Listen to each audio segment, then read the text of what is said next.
Hola, buenas tardes a todos. Empezamos estas nuevas jornadas con la rehabilitación de 4 edificios del patrimonio arquitectónico asturiano con el estándar Passage House.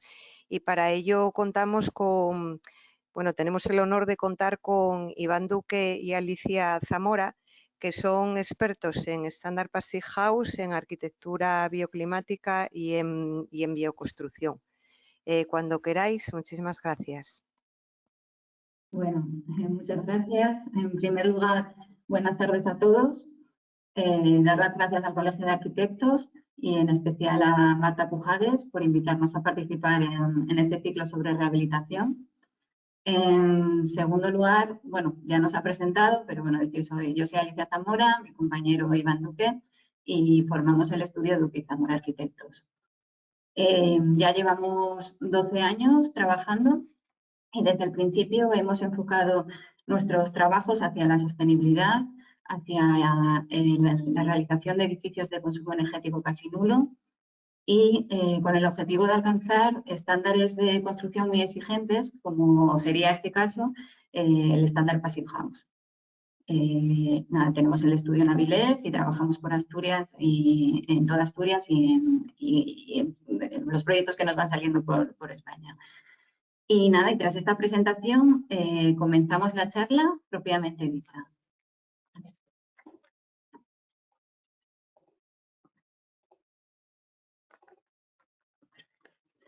Es relevante destacar que Asturias tiene un patrimonio arquitectónico muy amplio e interesante, donde las casonas de indianos son quizás la parte más destacada y, sin embargo, en gran medida están obsoletas, sin uso y faltas de mantenimiento. Aunque no hay un censo reciente que determine el número exacto de obras a cargo de este colectivo, los trabajos existentes han contabilizado alrededor de 2.000, repartidos a lo largo de la geografía asturiana. Y la gran mayoría se engloban dentro de la arquitectura doméstica. Por tanto, tenemos un gran campo de trabajo para adaptarlos, desde nuestro punto de vista, a los niveles de confort que necesitamos actualmente. En esta presentación os vamos a mostrar las diferentes estrategias pasivas de diseño y de construcción, así como las estrategias activas planteadas en 4 edificios construidos hace más de 100 años, con condiciones de partida y usos diferentes, aun cuando el objetivo energético final es el mismo, la certificación Enerfield. 2 de ellas, el Hotel Villamarta y la Casona La Quintana, están ubicadas en Llanes. Tienen protección de patrimonio, pero con muy distinto alcance. La primera de ellas, ubicada en el interior, a una altitud de 180 metros sobre el nivel del mar, se trata de una rehabilitación para transformar la conocida como Casa del Médico del año 1915 en un hotel rural llamado Villamarta, con 7 habitaciones. El grado de protección obligó a actuar por el interior. La obra se realizó en 2018 y en 2019 conseguimos el certificado Enerfield. En este proyecto es donde más nos vamos a detener, ya que en un principio era el objetivo de la charla, pero al prepararla y con el apoyo de Marta, nos pareció a todos interesante ver otros 3 ejemplos. El siguiente será la Casona La Quintana, ya cerca de la costa, en Llames de Pría. La rehabilitación se ha terminado este año para uso como vivienda familiar. Y en este caso la protección de patrimonio se centraba en otros aspectos y nos permitió actuar por el exterior replicando lo existente. La peculiaridad de este proyecto también fue que nosotros tuvimos que hacer un modificado de proyecto para adaptar el proyecto existente que ya tenía licencia y adaptarlo al cumplimiento del Passage House. Los otros 2 casos pertenecen a una arquitectura popular, sin ningún tipo de protección arquitectónica. Por un lado está la Casa María, que es una pequeña vivienda ubicada en un barrio de Avilés y construida en 1880, que pertenecía a la familia desde entonces y ahora han querido rehabilitarla para que fuera su vivienda habitual. Pero eso sí, querían que el objetivo fuera cumplir con el estándar Passage House. La obra se realizó en 2019 y ese mismo año se certificó Enerfield. Y por último, una casa con establo construida en 1900 y ubicada en el concejo de Piloña, a 240 metros sobre el nivel del mar. Se ha transformado en 3 apartamentos rurales, Balcón del Suede, se llama Balcón del Suede, y se han abierto al público este verano. Y el siguiente paso es tramitar el certificado energético. Y ahora vamos a empezar por la casa de Villamarta, el hotel. Bueno, en primer lugar vamos a presentar el proyecto y la obra para la rehabilitación de esta casa de indianos como hotel rural. Cuando los clientes se pusieron en contacto con nosotros, la propiedad planteaba rehabilitar la casa y adaptarla para su uso como hotel con 7 habitaciones. Nuestra propuesta fue hacerlo cumpliendo con el estándar Passive House. Tras explicar sus virtudes, más allá de todo lo relacionado con el consumo energético, los promotores valoraron el confort y la salud para sus usuarios como algo fundamental, que permitiría diferenciarles positivamente del resto de alojamientos turísticos muy numerosos en la zona. Asturias tiene un patrimonio arquitectónico muy amplio e interesante, donde las casas de indianos son quizás la parte más destacada dentro del ámbito rural. El proyecto de la Casa del Médico, que es como se la conoce, se puede considerar como un caso de estudio para futuras intervenciones en el patrimonio arquitectónico, ya que es un edificio catalogado y con un grado de protección medio que obliga a mantener su imagen original. Este es uno de los motivos por los que el aislamiento se plantea por el interior. Y también pensamos que debido a su uso era mejor no dejar toda la inercia térmica de los muros en el interior del envolvente, dado el uso temporal que tendría sobre todo en invierno, cuando estaría ocupado los fines de semana. Como podéis ver en la fotografía superior, se encontraba en un aparente buen estado de conservación, pero era un edificio completamente obsoleto para su uso. Los cálculos iniciales del estado actual en cuanto a demanda energética y potencia de calefacción nos daban una demanda de un consumo energético de 300 kilovatios hora por metro cuadrado año y una potencia de calefacción necesaria de 134 vatios por metro cuadrado. Bueno, como paso previo que consideramos fundamental para la toma de decisiones sobre cómo rehabilitar el inmueble, más allá de las cuestiones puramente relacionadas con el estándar, se realizó un análisis exhaustivo del estado previo del edificio. Se indicaron, como veis en la diapositiva, planta por planta, todas las patologías existentes. Aquí podéis ver el plano de planta baja. No eran problemas excesivamente importantes, a pesar de llevar deshabitada desde los años 80. Principalmente eran problemas de humedad, o bien debidos a la subida de agua por capilaridad, ya que la casa estaba literalmente sobre la tierra. Se ven en las fotografías en la parte superior derecha de la diapositiva cómo el pavimento estaba colocado prácticamente sobre lo que era la tierra original. También teníamos infiltraciones a lo largo de distintos puntos, por ejemplo, la zona de una terraza que había en planta primera, en la fachada principal, había filtrado y bueno, estaba corroyéndose la armadura y demás. Esto simplemente se le dio una pintura, no había corrosión, había oxidación pero no corrosión, se le dio una pintura para evitar ese avance y porque el objetivo era conservar el mayor número de elementos posibles. Aquí podéis ver la planta primera donde se hizo lo mismo. Aquí prácticamente los problemas eran de infiltración a través de algún paso de instalaciones, una chimenea que habían ejecutado posteriormente o a través de los huecos de ventana. Y luego si vemos la cubierta, la cubierta estaba en bastante buen estado de conservación. De hecho, se mantuvieron las vigas principales y simplemente se reforzaron con unas chapas. Pero bueno, eran problemas menores, por así decir. Se trataba de una construcción con una geometría sencilla, de planta prácticamente cuadrada, con muros de carga de piedra en el perímetro exterior y 2 muros de carga interiores de ladrillo, que hacían el núcleo central de comunicaciones y donde estaba la entrada principal, el vestíbulo y la escalera, que también se mantuvo. Tenía 2 galerías, una en la fachada este, corta pero con más profundidad, y otra en la fachada oeste que prácticamente cogía toda la fachada y que se mantienen. Al final, durante la obra se sustituyó completamente sus carpinterías, pero una de las primeras decisiones que tomamos fue dejar estas fuera de la envolvente pasiva de la vivienda. Las ventanas que daban hacia ella se trataban como ventanas exteriores con su correspondiente transmitancia térmica y sellado respecto para el tema de la hermeticidad.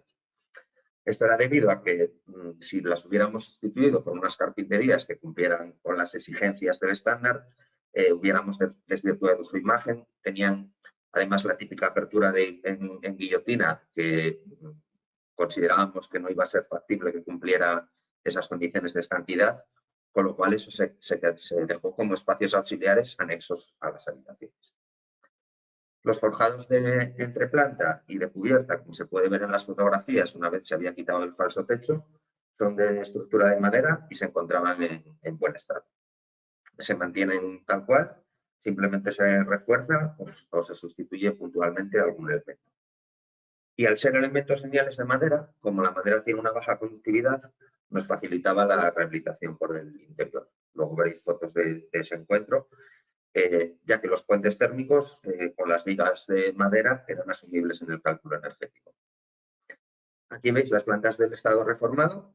Se demolió toda la tabiquería interior, manteniendo únicamente los elementos estructurales, o sea, el muro perimetral y los dos muros centrales y la escalera. Y el programa planteado por la propiedad era ubicar en la planta baja, en la zona oeste del salón, hacia esa gran galería que nos hacía además de protección solar en verano, muy necesaria para esa orientación. El comedor y la cocina al este, y luego también en la planta baja situamos el cuarto de instalaciones y un pequeño aseo. En la planta primera se ubicaron 4 habitaciones con baño, cada una de ellas con un espacio auxiliar, aprovechando las galerías y la terraza. Hacia el ala oeste, 2 habitaciones gemelas con parte de la galería como ese espacio auxiliar. Hacia la fachada sur, una habitación con un pequeño salón previo y salida a la terraza. Y hacia la zona este y norte, una habitación con salida a la otra galería. Y en la planta bajo cubierta se ubicaron 2 apartamentos con una zona de salón, comedor, cocina y luego la habitación y el baño. Y una tercera habitación que en este caso ya no disponía de elementos auxiliares, pero que bueno, estaba en la zona de mejor orientación sur, y tenía en todo el frente una galería y bueno, espacialmente además era una zona bastante amplia porque estaba debajo de un casetón bastante grande. Una de las primeras decisiones que se tomaron a nivel de rehabilitación energética fue el definir el plano de estanquidad. Aquí en la planta, luego vemos exactamente en qué posición está respecto al aislamiento y con qué material se ejecuta, pero aquí lo tenemos representado en las plantas con una línea roja. En la planta baja se realizó por el interior de los muros de piedra y, como no podíamos acceder a la base de los muros de ladrillo, se dio continuidad completamente por el interior, se envolvieron completamente. En la planta primera, debido al encuentro entre los muros de piedra y los muros de ladrillo, se hizo un solape hacia el interior, no se le dio la vuelta por completo, ya que los siguientes pasos eran ya, digamos, dentro de la envolvente estanca. Y en el bajo cubierta, nuevamente, se revistieron por completo debido al encuentro que teníamos con las vigas principales que mantuvimos y con el casetón de la fachada sur. Bueno, para hablar de un edificio de consumo casi nulo, consideramos fundamental ejecutar y medir su estanquidad al aire. Si no sabemos cuánto aire entra o sale del envolvente, no podemos estimar realmente su consumo energético, por lo menos afinarlo hasta los niveles que nos exigen estándares de este tipo.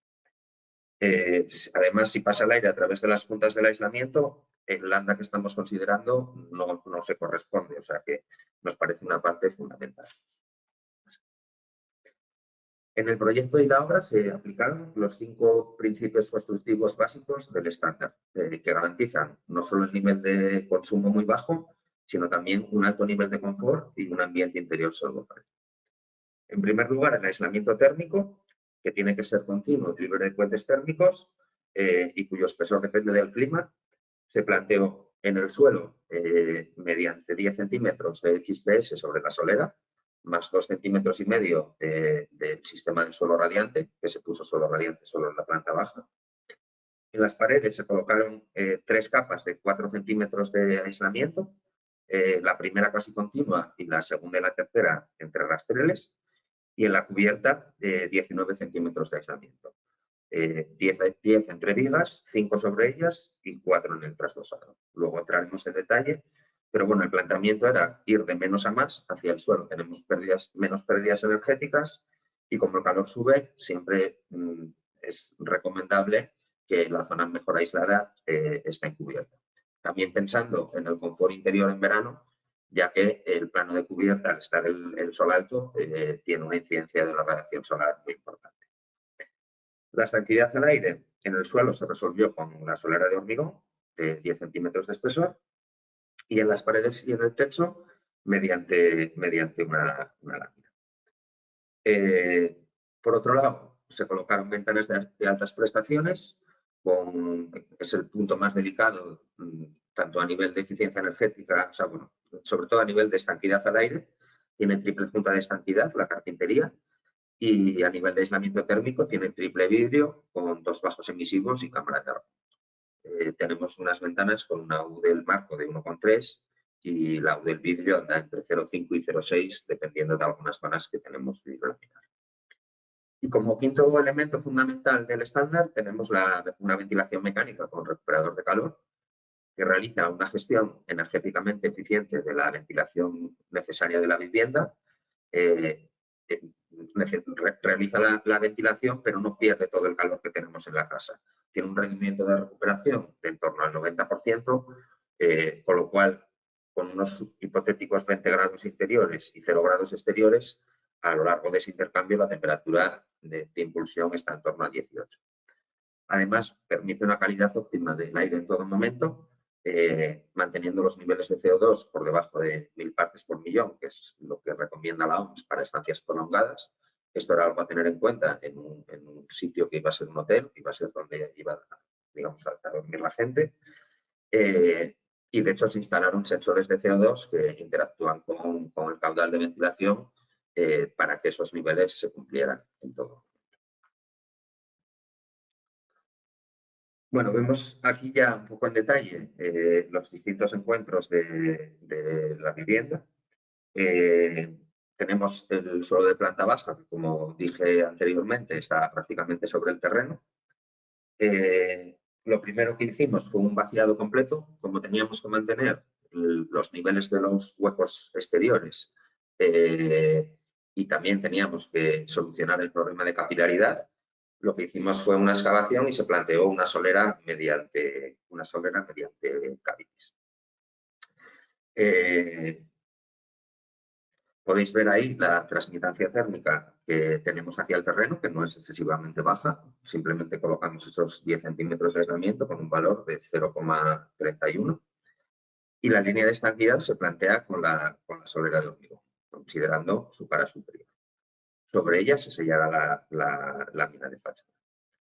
Como podéis ver, existe continuidad entre, como podéis ver en el detalle y en los esquemas de cálculo de puentes térmicos, existe continuidad entre las capas de aislamiento de fachada con las del suelo.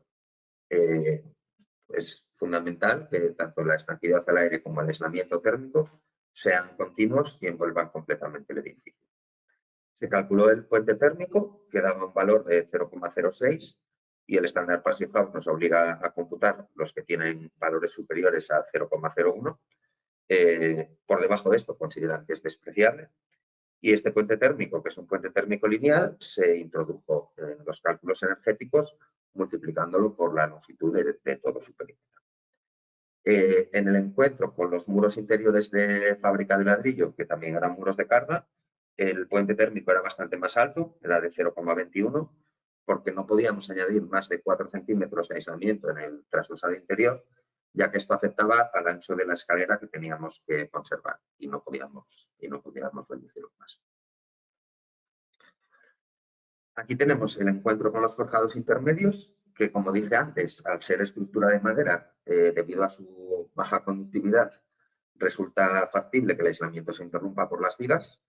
Si hubiera sido un forjado de hormigón, el problema y la solución sería completamente distinta. Seguramente tendríamos que haber aislado tanto por debajo como por arriba de manera continua, pero aquí no era necesario. Debido, en este caso, debido también a que había partes deterioradas por la entrada de agua, se levanta la tabla existente en una franja de unos 50 centímetros en todo el perímetro exterior. De esta manera podíamos dar continuidad al aislamiento y solapar la lámina de estanquidad entre las distintas plantas. Se mantienen las vigas de madera, que bueno, en el fondo no eran un puente térmico, eran como si fuera un entramado ligero de madera en el cual calculas una transmitancia mixta con la parte proporcional de madera y la parte proporcional de aislamiento, con lo cual bueno, estábamos en una situación bastante favorable. En el detalle veis las capas que componen el cerramiento de fachada, indicadas bueno, en la tabla también.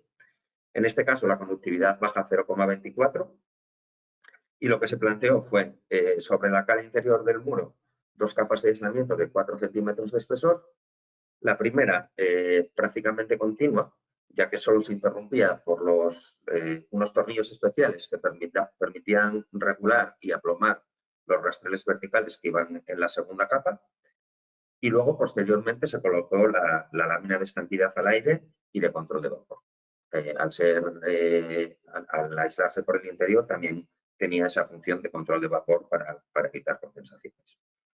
En el proyecto estaba previsto colocarla sobre un tablero de OSB para tener un plano más rígido y lo cual iba a facilitar su ejecución, pero este finalmente se suprimió por razones económicas.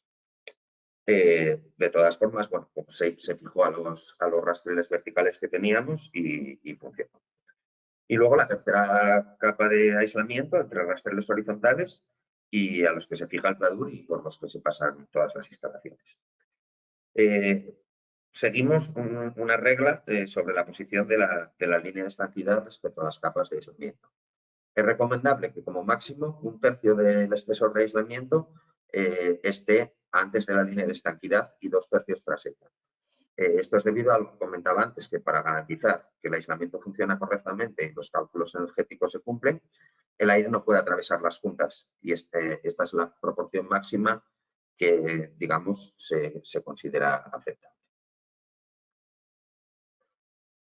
Bueno, pasamos a la cubierta. En la cubierta, como podéis ver, se mantuvieron las vigas principales que se reforzaron mediante unas chapas de acero que la empresillaban por cada uno de los laterales.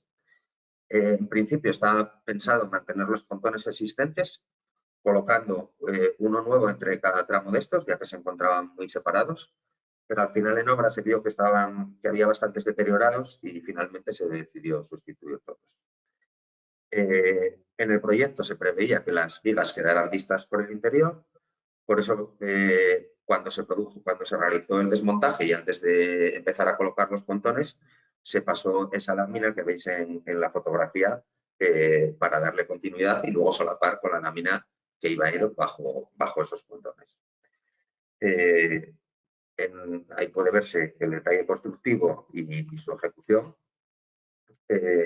Y bueno, es que para la realización de un edificio de este tipo, un edificio de consumo casi nulo, es fundamental partir de un proyecto en el que estos pequeños detalles estén bien definidos para, digamos, no cerrarte puertas o tener que deshacer cosas para tener acceso a esa continuidad que requiere sobre todo el tema de la estanquidad. Estaba previsto que esas vigas quedaran vistas hacia el interior con esos refuerzos de chapa, pero cuando hicimos el test de estanquidad nos encontramos con que no dábamos. Nos pasábamos por encima del valor de 1, el máximo permitido, porque al final entre la pequeña junta que podía quedar, las vigas no eran perfectamente rectas, la pequeña junta que podía quedar entre la chapa y la viga, eran vigas antiguas con nudos, bueno, todo eso hacía que por ahí perdiéramos bastante aire y que no llegáramos a cumplir. Por eso veis en la fotografía inferior derecha, al final hubo que recubrirlas interiormente y no dejarlas vistas, lo cual, bueno, no supuso ningún problema también porque la imagen que quedó tampoco es que nos entusiasmara ni a la propiedad ni a nosotros. Entonces se pasó la lámina de estanquidad y se trasdosó y se le dio el acabado de plata. Bueno, Eso respecto a la estanqueidad al aire. Luego, a nivel constructivo, sobre los pontones, o sea, sobre las vigas principales, se iba a colocar el tablero de OSB por debajo de los pontones. Los pontones con 10 centímetros de aislamiento entre ellos. Al final, ese tablero de OSB se colocó por encima, ya que, bueno, nos hicimos, digamos, la misma solución que en fachada. La constructora nos garantizaba que no iba a haber ningún problema de la colocación y así podíamos cerrar la cubierta cuanto antes, ya que, bueno, por las condiciones climáticas que tenemos aquí, urgía y facilitaría el resto de ventanas. Sobre esos 10 centímetros de aislamiento entre pontones, se colocó un panel de aislamiento de fibra de madera de alta densidad, una densidad de en torno a 270 kilos por metro cúbico, que no necesitaba enrastrelado, ni lámina impermeable. Nosotros ahí la indicamos, pero con las pendientes que teníamos y las juntas machimbradas que tiene el sistema, ya, digamos, según ficha técnica, garantiza la estancia. Este material, además de aportar el aislamiento térmico, debido a su densidad, aportaba algo de inercia térmica a la cubierta, que pensando en que en verano es el plano que mayor radiación solar recibe, pues considerábamos que era algo necesario. Pensando sobre todo en eso, en el confort en verano. Bueno, si pasamos a la siguiente diapositiva, el punto clave de las ventanas, por ser el más delicado en cuanto a estanqueidad al aire, fue uno de los cambios que se planteó de cara a patrimonio, junto con el cambio de los colores de fachada, que veréis en las fotografías finales. El despiece de ventanas que teníamos eran las típicas ventanas balconeras de 2 hojas y, bueno, con unos elementos que nos hacían, digamos, la imagen de una galería. Nosotros propusimos cambiar ese despiece de ventana y dejarlo de una hoja única, ya que esas balconeras, sin tener un travesaño entre medias, no nos fiábamos de que pudiera darnos en aquel momento los valores de estanqueidad. Ahora sabemos que ya se han hecho edificios, digamos, con ese sistema que ya ha pasado. Pero bueno, también esto hace unos años y las carpinterías es una de las cosas que dentro de, digamos, el mercado más ha evolucionado. Planteamos este cambio por un motivo técnico y estético. Por un lado, a nivel técnico, lo que os comentaba de la estanqueidad al aire, que no nos fiábamos de las 2 hojas abatibles. Por otro lado, a nivel de aislamiento térmico, nos interesaba tener cuanta más superficie de carpintería de vidrio mejor, ya que la transmitancia del vidrio del vidrio triple es de en torno a 0,5-0,6 frente al 1,3 que tenía la carpintería. Con esto teníamos menos pérdidas a través de los huecos de ventana y además teníamos más ganancias de radiación solar. Ahí ves también una tabla del balance energético de las ventanas en el periodo de calefacción. En el estado previo teníamos un saldo negativo, digamos, metiendo en el programa los datos de las carpinterías originales, teníamos unas pérdidas de 27.500 kilovatios hora al año y unas ganancias de 6.000, lo cual daba un saldo muy negativo. Con las nuevas ventanas y los nuevos vidrios y su despiece, teníamos unas pérdidas de 2.141 y unas ganancias de 3.085. O sea, teníamos casi un 50% más de ganancias que de pérdidas. Antes teníamos tantas ganancias, ya que el vidrio simple, el factor solar que tiene es muy alto, entonces toda la radiación que incidía en las ventanas entraba hacia el interior. Pero bueno, también rápidamente se iba. Con estos cálculos le hicimos la consulta a patrimonio y nos permitieron realizar este cambio, que luego, por otra parte, también a nivel visual nos gustaba mucho más, ya que respetando los huecos y la imagen tradicional del edificio, aportaba una imagen mucho más actual, ya que las carpinterías por el exterior prácticamente no se veían. La colocación de las ventanas, tanto a nivel de detalle constructivo como de obra, sigue la misma idea de conseguir la mayor superficie de vidrio posible, con lo cual, manteniendo las dimensiones exteriores de los huecos, se picó por el interior con el objetivo de alojar el premarco y la mayor parte posible de la carpintería. En las ventanas fijas apenas se ven 1,5 centímetros, 2 centímetros de carpintería, el resto se ve el vídeo que parece que está prácticamente a hueso. Y luego este picado de todo el perímetro, esta ampliación del perímetro, también nos permitía aislar las capas de los huecos de las ventanas sin penalizar la entrada de luz hacia el interior de la vivienda. En la diapositiva pueden verse fotos de la obra de este proceso, el picado de los huecos, su posterior regularización y colocación de las carpinterías y el aislamiento. También podéis ver en el detalle constructivo la línea de estanquidad marcada a trazos rojos que da la vuelta hasta la ventana, donde enlaza con otra lámina que lo que hace es tapar la junta entre el premarco y la carpintería. El aislamiento, que en general estaba formado por 3 capas en fachada, aquí había que reducirlo sí o sí a simplemente una capa de 4 centímetros. Donde en esa zona, como solo teníamos una capa de aislamiento, pusimos un pladur con barrera de vapor para no tener condensaciones. También se calculó el puente térmico del detalle de colocación de la ventana, que era necesario para la certificación, y veis en la diapositiva que tanto en la parte superior como en la parte inferior daba un valor negativo. Esto quiere decir que el sistema de colocación mejoraba las prestaciones de la carpintería. Si consideramos la transmitancia térmica de esta y las pérdidas que tendría con una colocación normal, al colocarla con su premarco de madera y revestirla parcialmente por el interior con el aislamiento térmico, estas pérdidas son menores, con lo cual el valor del puente térmico es negativo. Bueno, se hicieron 2 test de estanquidad, uno durante la obra, bueno, más bien 2 durante la obra, porque en el primero nos encontramos con el problema ese en las vigas de la cubierta y no dábamos el valor necesario. Cuando se revistieron esas vigas bajamos a 0,59, o sea, la diferencia fue bastante grande porque antes estábamos en torno a 1,1, se nos iba muchísimo aire por ahí. Y luego el test final, que no sabemos por qué, por mucho cuidado que se tengan durante la obra, siempre nos sube 1,5, 2 décimas el test final respecto al de obra.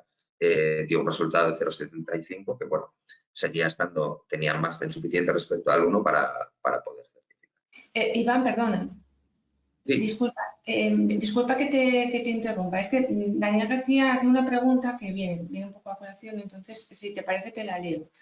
Dice, bueno, sí. Buenos días. ¿Qué es el elemento de color verde dibujado encima de las carpinterías? Es espuma de poliuretano con la que rellenamos ese hueco, porque como era un hueco muy irregular, la mejor manera también espuma de poliuretano elástica, que nos podemos considerar que es estanca, pues en algunas zonas que quedaba el hueco así se rellenó con eso. Sí, y luego la lámina se pasó aún por delante y se encintó contra la carpintería, tapando la junta entre premarco y carpintería. Vale, continúo. Sí, yo creo que está... Sí, muchas gracias, dice. Funciona. Bueno, por último, vamos a comentar las instalaciones. Bueno, en primer lugar, se dispuso de un sistema de ventilación mecánica con recuperador de calor, con un rendimiento de recuperación del 86%. Se puso un sistema con una sola máquina en el cuarto de instalaciones, de la cual salía un conducto principal de impulsión y otro de extracción que se ramificaba en cada planta. En cada planta había un plenum de distribución con silenciador y regulador, de forma que cada planta podía funcionar de manera independiente, regulando su caudal de aire en función de las necesidades, incluso pudiendo apagar una planta completa si es que no estaba ocupada en ese momento. Como comenté anteriormente, también se dispuso de un sensor de CO2 que actuaba sobre esta regulación, aumentando o reduciendo el caudal de aire para mantener siempre con una calidad óptima. Luego, a nivel de calefacción, lo que se planteó fue un solo radiante en planta baja. En planta baja también se instaló una estufa de leña en el salón, pero más, digamos, por la calidez que aporta de cara a los usuarios del edificio que por necesidades en sí, ya que teníamos el suelo radiante.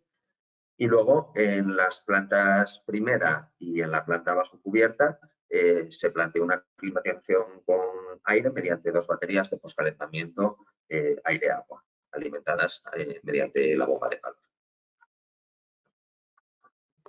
Bueno, aquí vemos...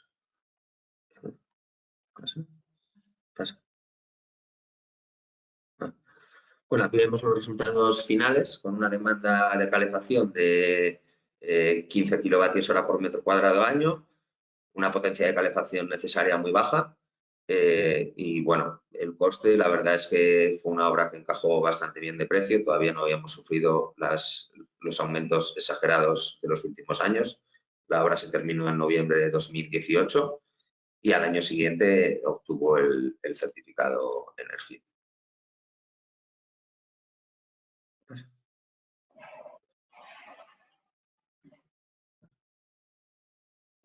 Vale. Fotos del edificio terminado. Las galerías se sustituyeron por completo, pero manteniendo las escuadrillas y los despieces originales y el sistema de guillotina que decía anteriormente. También veis los huecos de ventana en las que prácticamente eso solo se ve vidrio con esas justificaciones tanto energéticas como estéticas que planteamos anteriormente. Y luego el cliente tenía fotografías antiguas de la vivienda y se recuperaron los colores originales, que no el amarillo ese que tenía inicialmente, con lo cual, bueno, el cambio fue bastante drástico. Vale. A continuación vamos a pasar a la obra de La Quintana, que está ubicada en Llames de Cría, cerca de La Coruña. Esa rehabilitación se ha terminado este año con un uso de vivienda unifamiliar y así como la casa de indianos tenía bastante ornamentación, remarcando los huecos, las esquinas y además tenía ciertas texturas en el acabado exterior original, esta vivienda era mucho más sobria, propio de una vivienda de una casona de 1771, que nada tenía que ver con la casa de indianos y con lo que son las casas de indianos en estos sentidos. Este hecho, junto con que no tenía ningún tipo de protección de patrimonio, nos permitía actuar por el exterior replicando lo existente e incluso nos permitió la apertura de algún hueco nuevo en fachada. Aún así, aunque no tenía ninguna protección, debido a la antigüedad de la casa, el proyecto tuvo que pasar por patrimonio, pero bueno, sin grandes condicionantes. Se conservó la estructura de muros de carga de piedra del perímetro. Había un muro central que unía todo, que pensábamos que unía todo, pero que durante la obra descubrimos que no estaba trabado como el muro perimetral, con lo cual, un muro de piedra de 60 centímetros de espesor, con lo cual también se demolió, ya que facilitaba el resto de la ejecución. Y eso, se mantuvieron los muros del perímetro y el resto se vació por completo, ya que también teníamos un problema de habitabilidad porque la altura de la planta baja apenas superaba los 2 metros de altura. El nuevo forjado intermedio se realizó mediante un forjado de chapa colaborante, debido a que era un sistema ligero, y en la cubierta una estructura principal de vigas metálicas, pontones de viga de madera y entablado que posteriormente quedaría visto. Todo esto adaptando las alturas a los estándares actuales. A mayores de la rehabilitación se realiza una ampliación en planta baja de aproximadamente 60 metros cuadrados, que sorprendentemente permitieron que se realizase con cubierta plana, en contraposición al resto de la vivienda. Esto, bueno, por un lado, permitiría diferenciar claramente lo que fue la vivienda original de lo que era la vivienda reformada con esa ampliación. Esta parte se realizó con muros de termoarcilla y el forjado de cubierta con una losa de hormigón, pensando que nos facilitaba mucho el encuentro con la casa original a nivel de estanquidad al aire, sobre todo, porque ahí teníamos una gran línea de estanquidad, por así decir, de 20 centímetros de espesor. Y en esa zona se ejecutó un sistema de cubierta jardinada con seco. Bueno, ahí tenemos distintas fotos de la obra y la sección constructiva. En primer lugar, la parte de contacto con el terreno la realizamos exactamente igual que en artesano, Se excavó para mantener los niveles originales de los huecos de ventana y se realizó una solera mediante cavities. Esta nos marcaba la línea de estanquidad y sobre ella se colocaron 10 centímetros de XPS más el sistema de aislamiento con tetones del suelo radiante. También se excavó por el perímetro exterior, eso no lo comenté antes, pero también se hizo en Ardisana, para realizar un drenaje, aislar los muros por el exterior e impermeabilizar. Impermeabilizamos mediante un mortero que era impermeable, pero que era transpirable para que la humedad que va a seguir absorbiendo pudiera ser. En cuanto a las fachadas, como dije anteriormente, se realiza la envolvente por el exterior con un sate de 10 centímetros, con el que, aumentando ese espesor del sate, replicamos los relieves que tenía la fachada original, que simplemente consistían en el recercado de los huecos de ventana. Y tenía 10 centímetros de aislamiento por fuera y 5 centímetros de aislamiento por dentro. Esto en todas las fachadas, menos en la fachada sur, donde el cliente quería mantener que ese recercado fuera de piedra vista, como se lo encontró originalmente, y entonces ahí planteamos un cambio. Por un lado, el sate por el exterior lo pasamos a 5 centímetros para que no hubiera mucha diferencia de espesor entre esa zona de sate y la piedra, y aumentamos interiormente el trasdosado en lugar de 5 a 7 centímetros de espesor. Bueno, en las carpinterías se mantuvieron los huecos existentes y hicimos lo mismo, picamos el perímetro de las ventanas para poder darle la vuelta al aislamiento con una capa de 5 centímetros. Luego, por otro lado, la parte de ampliación se mantuvo con ese sate de 10 centímetros y con los 5 centímetros de aislamiento por el interior. O sea, la solución fue bastante uniforme en todo lo que es la envolvente térmica del edificio. Y luego tenemos dos tipos de cubierta. La de la casona original, que era con esa estructura de madera y se aislaba superiormente con una capa de 8 centímetros de aislamiento de lana mineral entre rastreles, que se complementaba con el tablero aislante de fibra de madera de alta densidad.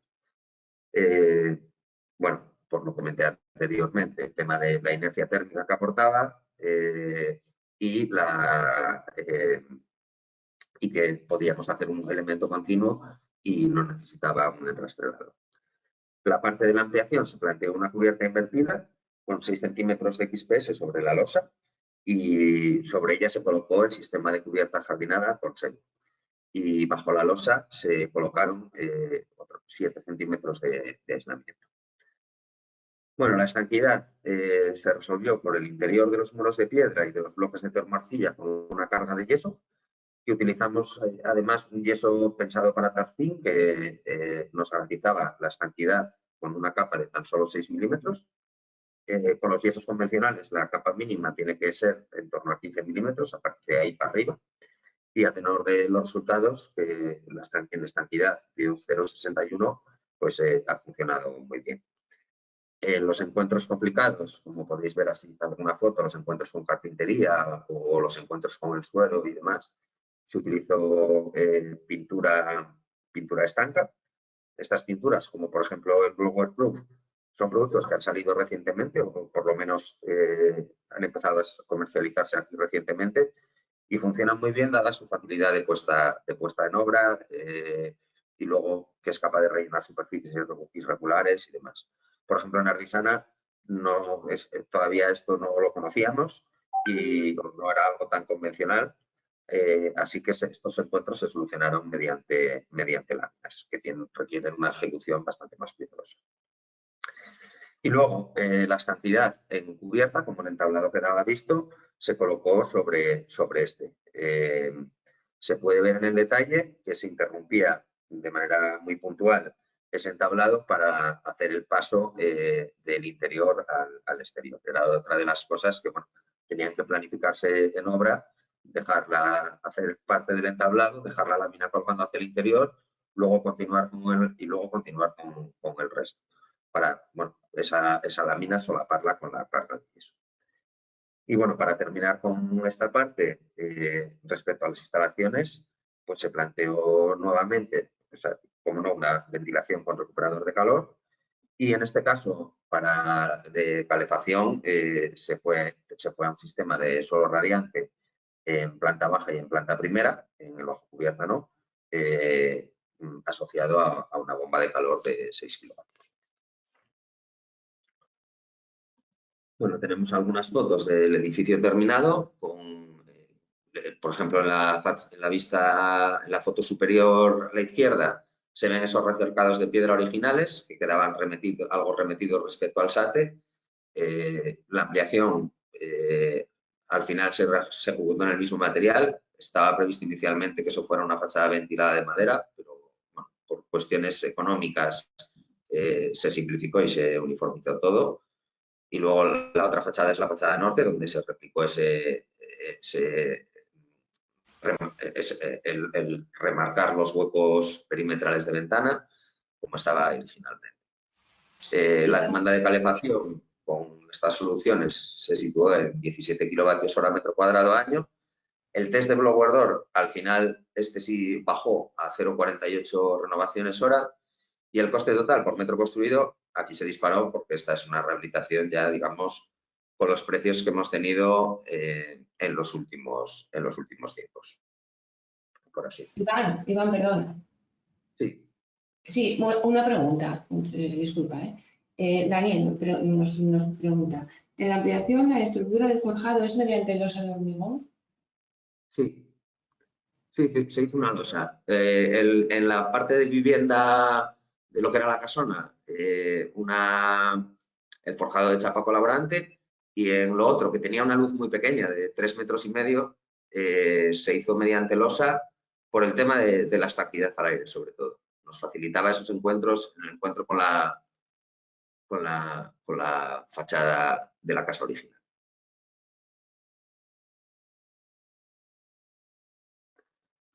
Bueno, el tercer proyecto es el de Casa María, que es una pequeña vivienda familiar ubicada en un barrio de Avilés y construida en 1880.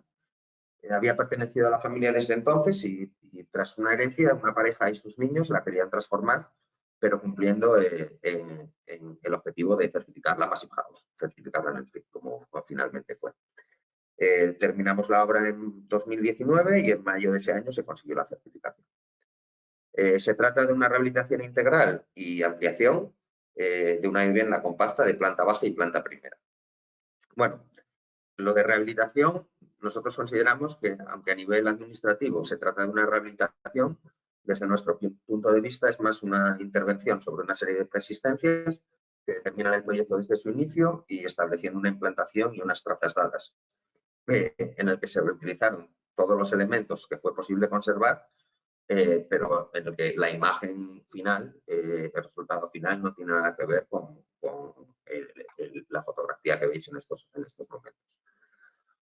También otra parte interesante del proyecto es que el proyecto intentaba conseguir la máxima eficiencia con pocos recursos, ya que teníamos un presupuesto de unos 200.000 euros, que para la obra que era, la superficie que era de vivienda, era bastante ajustada. Ahí tenemos en la diapositiva las plantas en el estado actual y en el estado reformado. Y el primer paso fue eliminar las edificaciones que teníamos anejas, que se habían ido añadiendo a lo largo de los años a modo de balcones con usos secundarios. Se veía claramente cuál era la edificación original, con los muros de piedra de unos 60 centímetros de espesor respecto a sus añadidos.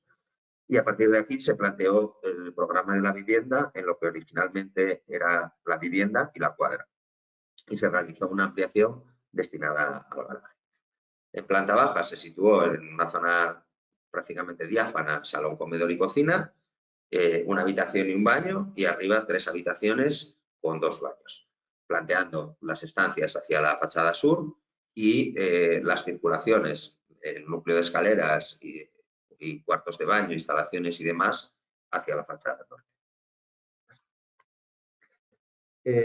Dado el mal estado de la estructura de madera de cubierta y los problemas de altura que teníamos en planta baja con las alturas libres que no cumplían habitabilidad, realizamos el vaciado completo de la edificación, manteniendo únicamente los muros de piedra. algunos de estos muros de piedra se dejaron vistos hacia el interior de la planta baja, algo que nos condicionó el tema de la línea de estanquidad y que nos causó bastantes quebraderos de cabeza, bueno, vamos a comentar posteriormente. Y luego la nueva estructura y la ampliación de la vivienda se realizó con bloques de termoarcilla y forjados con estructura de madera, o sea, cubierta y forjado con estructura de madera. Partiendo de los huecos iniciales de la vivienda, se ajustó su altura y se ampliaron en superficie en la fachada sur, tratando de potenciar la captación solar. También se abrió un gran hueco hacia fachada oeste, que hasta ahora era prácticamente ciega, ya que tenía esos elementos adosados. Esto nos permitió introducir luz en el espacio diáfano del salón cocina y crear una entrada a través de ese espacio. Y en esta zona se plantea el porche mediante una pérgola bioclimática que, gracias a las lamas orientables, nos permitía el sombreamiento en verano, que esa fachada oeste es delicada, y en cambio en invierno, ya que no teníamos grandes ventanales al sur, bueno, íbamos a tener un pequeño aporte extra por la tarde a nivel de radiación solar. Bueno, aquí vemos la sección constructiva donde se ve el muro de piedra y la pequeña ampliación con los bloques de termoarcilla. Nuevamente tenemos el aislamiento en amarillo y la línea de estanquidad a puntos rojos. Y en este caso la particularidad es que, como dejábamos visto el muro de piedra, la línea de estanquidad la planteamos directamente como el enfoscado hidrófugo, dándole un espesor algo mayor de lo que era habitual, decimos 2 centímetros, 2,5 centímetros aproximadamente. Era una solución que nos daba miedo porque no era algo que hubiéramos hecho nunca ni encontramos ejemplos, pero bueno, era la única posible teniendo en cuenta las condiciones económicas y que tanto por parte de los clientes como por parte nuestra, pues había interés en dejar zonas de piedra vistas y que bueno, que se mantuviera un poco, aunque fuera sobre todo en el interior, el carácter de rehabilitación. La envolvente térmica en esta zona es un SATE de 10 centímetros, que es poco aislamiento para lo que es una casa pasiva, pero bueno, eso están muy limitados. De todas formas, el balance energético global se compensaba con otras zonas mucho más aisladas. Por ejemplo, se ve ahí el detalle, aprovechamos la diferencia de espesor entre el muro de piedra y el muro de termoarcilla para aislar con casi 30 centímetros de lana mineral. Y bueno, siguiendo el criterio de plantear las soluciones constructivas lo más económicas posibles dentro del objetivo de certificar la casa con el sello NERFIT, se aprovechó el espesor de las vigas de cubierta para colocar el aislamiento. Dentro de las soluciones constructivas habituales para una casa pasiva con una cubierta de madera, esta es la solución más económica ya que aprovechas la estructura como base de apoyo para el aislamiento. En cambio, cuando se dejan las vigas vistas y el entablado de madera, prácticamente la estructura se tiene que duplicar, ya que como mínimo vas a tener que colocar en cubierta 16 centímetros. Esto también permitía que la línea de estanquidad se colocara con el interior, como se puede ver en la siguiente diapositiva, lo cual hacía mucho más fácil de controlar la obra y de solucionar los problemas que pudiéramos encontrarnos durante el test. Bajo la línea de estanquidad se colocaron 5 centímetros de aislamiento y para y el paso de las instalaciones. Con esta solución, que era un paquete bastante económico, con ese aprovechamiento de la estructura, llegábamos a una transmitancia de solo 0,17 kWh por metro cuadrado de año.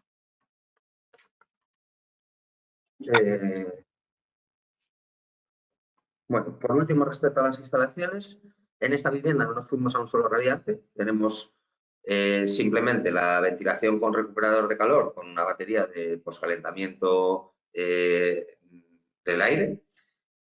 Dado que la vivienda era muy compacta y que podíamos ubicarla en una posición central, lo que es la calefacción principal de la casa es una estufa de pellets, está en una posición central y además próxima al hueco de la escalera, con lo cual el calor sube hacia la planta superior, que no tiene ningún tipo de aporte más que ese pequeño poscalentamiento de la ventilación. Y luego en los baños, como necesitamos siempre una temperatura un poco más alta, pusimos unos radiadores toalleros con agua a baja temperatura. Bueno, estos son el resultado final. La casa no tiene nada que ver con lo que era inicialmente, mantuvo esos muros de piedra que se pudieron conservar y ciertas trazas, pero bueno, por eso decimos que es más bien una actuación sobre una preexistencia que una rehabilitación, así como es artesana o como puede ser la persona. Bueno, y por último, un caso similar en cuanto a actuar sobre una preexistencia, pero conseguir algo, digamos, completamente distinto, son los apartamentos en el balcón del suelo. Se ubican en Infiesto y transformábamos lo que era prácticamente una cuadra que se encontraba en un estado muy malo en 3 apartamentos rurales. La idea inicial del proyecto era conservar los muros de piedra perimetrales y el resto demolerlo. Esos muros interiores se demolían y ciertos añadidos que tenía la casa hechos a lo largo del tiempo también se demolían.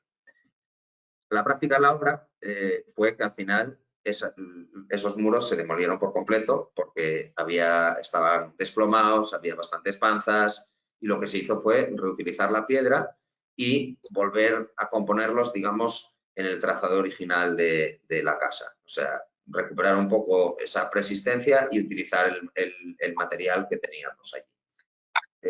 Pero bueno, el resto era todo nuevo. Tenemos Sí. otra pregunta de Daniel García. Imagino que en relación a la obra anterior. Pregunta, ¿el capialzado interior de las ventanas está aislado por la posibilidad de que se formen condensaciones o para proteger la madera? Por ambos motivos. Está aislado y tiene barra de vapor, ya que solo tiene ese aislamiento por sobre todo en la zona de abajo, donde metemos el vierteaguas por debajo de la carpintería. Y sí, también la idea era mejorar el aislamiento en todos los sitios en los que fuera posible.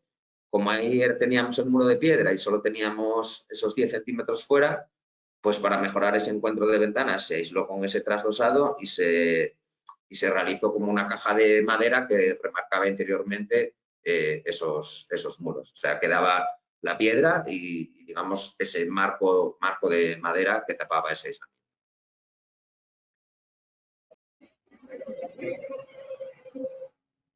Bueno, aquí en esta vivienda, manteniendo la tipología del estado actual del inmueble, que era un volumen alargado con una cubierta a un agua, planteamos realizar una serie de quiebros, 2 quiebros en su volumetría, que nos permitían ganar fachada a la orientación que nos interesaba a nivel de soleamiento, que era el sureste. Eso, si veis la línea de retranqueo, en los esquemas iniciales del proyecto, al avanzar hacia adelante, podíamos aumentar y ganábamos 3 metros de fachada sur. Por otro lado, como eran 3 apartamentos independientes, el número 1 con una habitación y el 2 y el 3 con 2 habitaciones, también generábamos unos espacios exteriores que ganaban independencia en unos apartamentos respecto a otros. Además, esa independencia, porque también eran las zonas de porche que hicimos con unas pérgolas de madera que mediante unos elementos textiles móviles generen porche en verano y en cambio en invierno permitan la entrada de radiación solar. La cubierta se mantiene como un elemento único que va haciendo ese zigzag. Bueno, aquí hay fotos de obra, como al final se ejecutó realizando ese vaciado, se realizó una solera de cavity y sobre ella, en este caso, se planteaba una estructura de entramado ligero. Si los muros hubieran estado en mejor circunstancia, la idea era meter ese entramado dentro del cascarón de los muros. Pero al final, pues digamos que se realizó al revés. La realidad de la obra fue esa, por así decirlo. En este caso nos fuimos a estructura de madera, ya que los promotores son carpinteros, entonces también utilizaban esto como una especie de showroom de cara a mostrar sus soluciones constructivas. Y bueno, aquí algunas fotos del exterior. Bueno, no vamos a entrar en detalle en el planteamiento del entramado de madera, solo recalcar eso, que combinar muros existentes de piedra de una edificación antigua, metiendo dentro estos sistemas de entramado, es una solución bastante habitual en rehabilitación. Y nada, bueno, como comentábamos al inicio de la charla, el objetivo de los 4 proyectos era conseguir la certificación en el FIT. Lo hemos conseguido en 2 de ellos, en Casa María y en Hotel Villa Marta. Y bueno, en los próximos meses iniciaremos el proceso de certificación tanto del balcón del Sueve como de la Casona La Quintana. Las demandas de calefacción se oscilan entre 15 y 17 kilovatios, salvo el balcón del Sueve, que se ve que al final alcanza valores claramente de obra nueva, con esos 9 kilovatios hora metro cuadrado al año, y un valor de estancialidad de 0,38. Y nada, por último, bueno, dar las gracias a la organización por invitarnos y bueno, también a los constructores que consiguieron sacar adelante estas obras, que fueron, siguiendo el orden de la ponencia, Construcciones Emilio Cueto en el Hotel Villa Marta, Bebida Construcciones y Proyectos en la Casona La Quintana, Construcciones Perezal en Casa María y Carpintería Díaz Cobian en los apartamentos del Balcón del Suelo. Bueno, esto ha sido todo por nuestra parte. Cualquier pregunta, bueno, creo que hemos cumplido la hora, pero bueno, dirán los organizadores cómo hacer. Bueno, no sé si hay alguna pregunta, Tania, pero bueno, No, mientras tanto... De momento no hay ninguna. Nada, sí, yo os quería hacer una pregunta que, bueno, contestasteis al final, la relación, bueno, los constructores si son empresas que se dediquen a hacer casas bajo el estándar Passive House, si tenían experiencia, pero bueno, por los nombres que dijiste, alguno sí. Para Emilio Cueto fue la primera, pero bueno, Emilio Cueto es una empresa potente. Claro, es empresas, sí. Claro. Y... Bebida no, y había hecho, por ejemplo, la rehabilitación de la calle Uría y alguna vivienda unifamiliar. Y Perezal había hecho con nosotros otras cosas y bueno, Tania la conocemos todos, Díaz Cobian, que está bastante metido. Entonces, bueno, contasteis con ayuda, que eso también es importante, estabais todos implicados. Bueno, pues muchísimas gracias, la verdad que ha sido una charla súper interesante y bueno, gracias también por compartir con todos vuestros conocimientos.